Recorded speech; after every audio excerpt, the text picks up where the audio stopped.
ইয়াতে আৰু সেইটোৱে 17 বছৰে এটিচিড হৈ আছিলে ভাৰতবৰ্ষ বিশ্বৰ ভিতৰত সৰ্বশীৰ্ষ এটা গণতান্ত্ৰিক দেশ এই দেশত আজি গণতান্ত্ৰিক প্ৰক্ৰিয়াত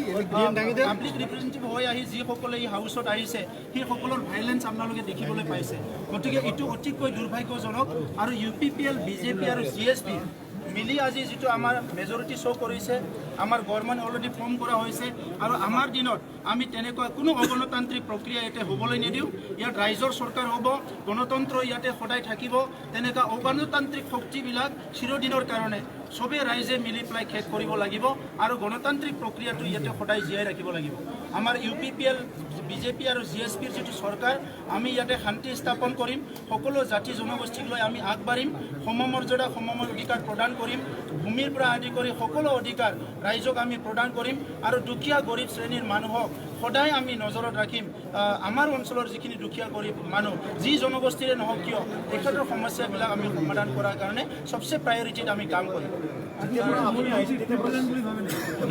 তেখেতসকলে প্ৰিপ্লেন কৰি আহিছে এই হাউচখন তেখেতসকলে সম্পূৰ্ণ হোৱাটো বিচৰা নাছিলে সেইকাৰণে আৰম্ভণিৰ পৰাই তেখেতসকলে ভাইলেঞ্চ কৰিছে আৰু অতি দুৰ্ভাগ্যজনক কথা তিনিবাৰকৈ চাৰিবাৰকৈ নিৰ্বাচিত হৈ অহা মেম্বাৰসকলে আজি যিটো কেৰেক্টাৰ ইয়াতে দেখাইছে সেইটো অতিকৈ দুৰ্ভাগ্যজনক কথা আজি যিখিনি ইয়াতে প্ৰচিডিউৰ ফ'ল' হৈছে মহামান্য হাইকোৰ্টৰ দ্বাৰা যি এটা অৰ্ডাৰ হৈছে ইয়াৰ দ্বাৰা প্ৰচলিত হৈছে আৰু মহামান্য হাইকোৰ্টৰ দ্বাৰা যি মানে ইয়াতে যিটো প্ৰচিডিউৰ ইয়াতে ফ'ল' কৰিছে অনাৰেবল স্পিকাৰে এইটোকো ইণ্টাৰাপ্ট কৰিছে এইটোও ভাইলেঞ্চ কৰিছে ইয়াতকৈ দুৰ্ভাগ্যজনক কথা আৰু একো নাই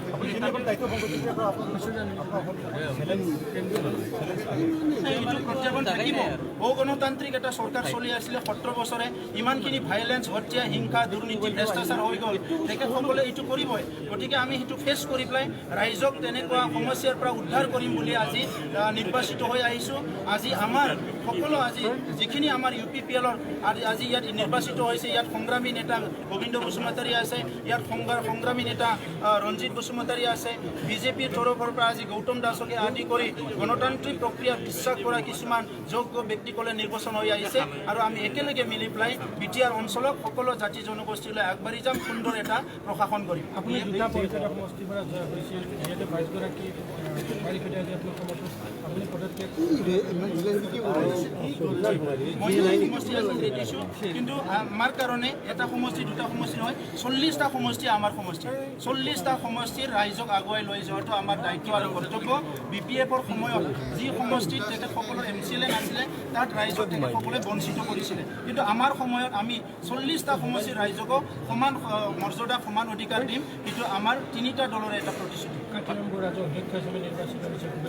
মই কাতিৰাম বড়ো ডাঙৰীয়াক অধ্যক্ষ হিচাপে শুভেচ্ছা জনাইছোঁ আৰু অহা 5 বছৰত কাতিৰাম বড়ো ডাঙৰীয়াৰ নেতৃত্বত এটা সুন্দৰ আমাৰ কাউন্সিল চলিব সেইটো মই আশা কৰিছোঁ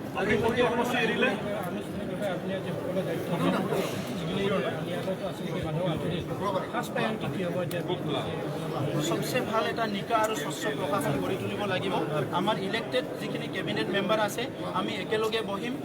এই খ্ৰীষ্টমাছৰ পিছতে আমি এদিন পিছতে আমি বহিম আৰু আমাৰ যিখিনি এডমিনিষ্ট্ৰেটিভ যিখিনি বিভিন্ন সমস্যা আছে সেই সমস্যাবিলাক প্ৰায়ৰিটিত আমি সমাধান কৰিম তাৰপিছত যিবিলাক ৰাইজৰ কাৰণে আগতে যিবিলাক স্কিম ধৰা আছিলে যি স্কিমবিলাকৰ কোনো মানে নিয়ম নীতি ফ'ল' কৰা নাই ৰাইজৰ যিখিনি প্ৰায়ৰিটি কামবিলাক আধৰুৱা হৈ আছে সেই কামবিলাক আমি চোৱা চিতা কৰিম আৰু আমি বিচাৰিম কি নিকা আৰু স্বচ্ছ প্ৰশাসন লাগে আৰু সকলো ৰাইজে যাতে এই প্ৰশাসনৰ পৰা কিবা নহয় কিবা সুবিধা পায়